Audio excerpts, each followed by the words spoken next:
கிறிஸ்துவுக்குள் பிரியமான அன்பான சகோதர சகோதரிகளே, உங்கள் அனைவருக்கும் என் அன்பின் இனிய வாழ்த்துக்கள். இன்றைய நாளிலும் வாழ்க்கையில் சில நேரங்களில் நம்மால் பேச முடியாமல் போகுது இல்லையா? எதனால் ஜெபிக்கவும் முடியாது, பேசவும் முடியாது.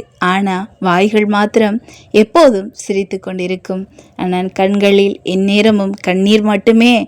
தேவனே, ஏன் எனக்கு இதை அனுமதித்தீர் என்ற கேள்விகளோடு நாம் சில நேரங்களில் நம்முடைய வாழ்நாட்களை கழித்து கொண்டிருக்கிறோம் இல்லையா? ஒருவேளை இன்னைக்கு நீங்கள் அப்படிப்பட்ட நிலையில் இருக்கலாம். குடும்ப பிரச்சனைகள், நோய்கள், கடன்கள், துக்கங்கள், தனிமைகள், ஏமாற்றங்கள் இவையெல்லாம் இதயத்தை அழுத்தலாம்.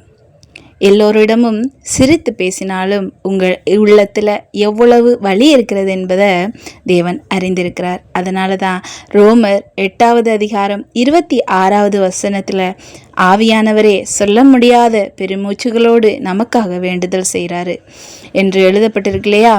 எவ்வளவு பெரிய ஆறுதல் இது!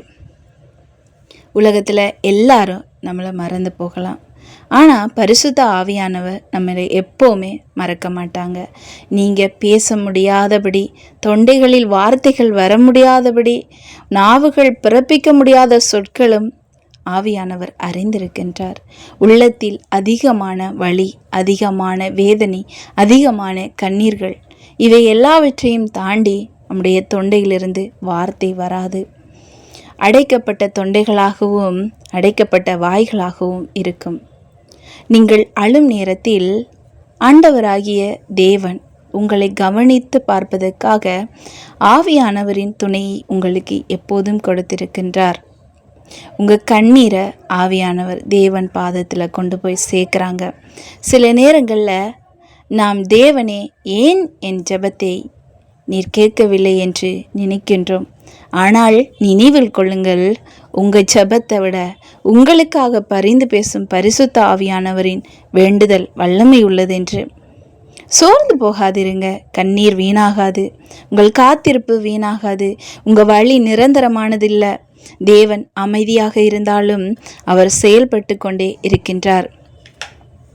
ஆம், கிறிஸ்துவுக்குள் பிரியமானவர்களே, வேதத்தில் நம்ம ஒருத்தரோட கதையை நம்ம பார்த்தோம்னா, அந்த கதையில் இருக்கிற அவர் கண்ணீரோட வாயிலிருந்து வார்த்தைகள் பிறப்பிக்க முடியாத அளவுக்கு வேதனையோட ஆண்டவரிடத்தில் வேண்டுதல் செய்கிறாங்க இல்லையா?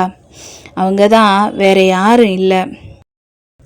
2 ராஜாக்களில் எசேக்கியா என்ற மனிதன் மரண செய்தியை கேட்குறாங்க.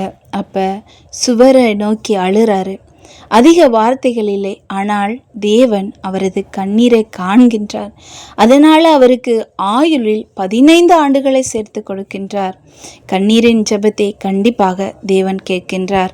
இன்றைய சூழ்நிலை இப்படியாக வாயில் வார்த்தை புறப்படாத அளவுக்கு வேதனையோட கண்ணீரோட நீங்கள் நின்னீங்கன்னா உங்கள் நம்பிக்கையை என்றைக்கும் இழக்காதீங்க. ஜெபத்தை எப்போதும் விட்டு விடாதீங்க. தேவனை பற்றி கொள்ளுங்க.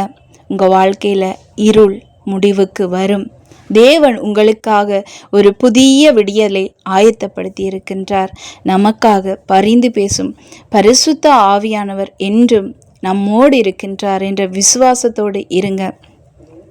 கர்த்தர் செய்ய நினைத்த ஒவ்வொரு காரியங்களும் ஒரு நாளும் முடிவு ஆகாதபடி நம்மோடு இருக்கும்.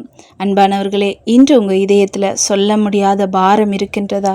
யாரிடமும் பகர முடியாத கண்ணீர் இருக்கின்றதா? மனம் தளராதீர்கள். நீங்கள் பேச முடியாத இடத்தில் பரிசுத்த ஆவியானவர் உங்களுக்காக பரிந்து பேசுகிறார். தேவன் உங்கள் கண்ணீரை பார்க்கிறார், உங்கள் ஜெபத்தை கேட்கிறார்.